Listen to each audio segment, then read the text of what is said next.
lặng xa đi đó xa đưa yêu lệ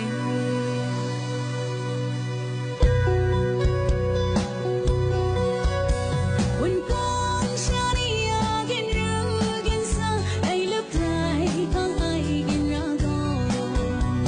sung rong cả chân tu ai share nhưng không ai nằm cứ an san thế bao hoa nắng nằm bàn đi thế ra như đã sợ tu mau na lăng đi chiều đi gọi lưu như lệ chân sinh ta không cho ai nằm mà ly là cứ không lớn nhau giờ là ai xa ra công xa có na cấp nhân bưu ta để nhìn đẹp nhau sum muối quan lên chân này rằng hà sẽ son buông lắng thương xin hoa về Merit ai nín dưng nhiều qua sớm với cái chỉ con sẽ có sớm với cái chỉ ta khá rồi khá khu buông lắng hết xin này chạy chẳng khám cry xa khu không lại na ai làm hơi mất na lung chung lung chính khá ni thế mình bằng xa ni đừng không ai sẽ không chỉ thế trái khu buông xa có đâu mình chỉ lại thế nam ngà chỉ sáng xin rung xin ăn thi tôi lại in xưa rồi ôn bằng xa đi đây đôi sẽ ra đến như ai ra na thật có phong trần mặt na yêu lăng xa đi có xa đi yêu riêng lệ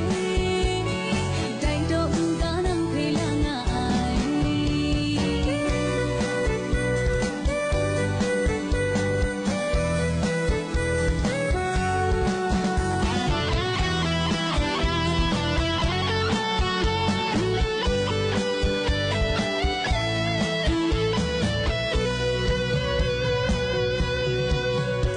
Thở sớm với cái chỉ con sẽ có sớm với cái chỉ ta khá rồi khá khu buông lắng hết xin này chạy chẳng khám cry xa khu không lại na ba ai làm hơi mất na lung chính khá ni thế mình bằng xa ni lần không ai sẽ không chỉ thế trái khu buông xa có đâu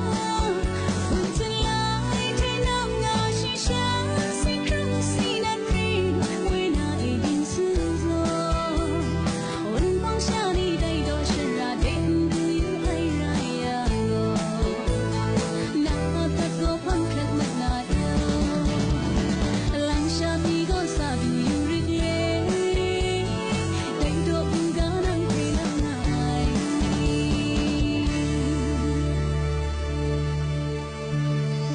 nhớ thích kiên ra buồn bóng xa đi ý đến xưa lăng xa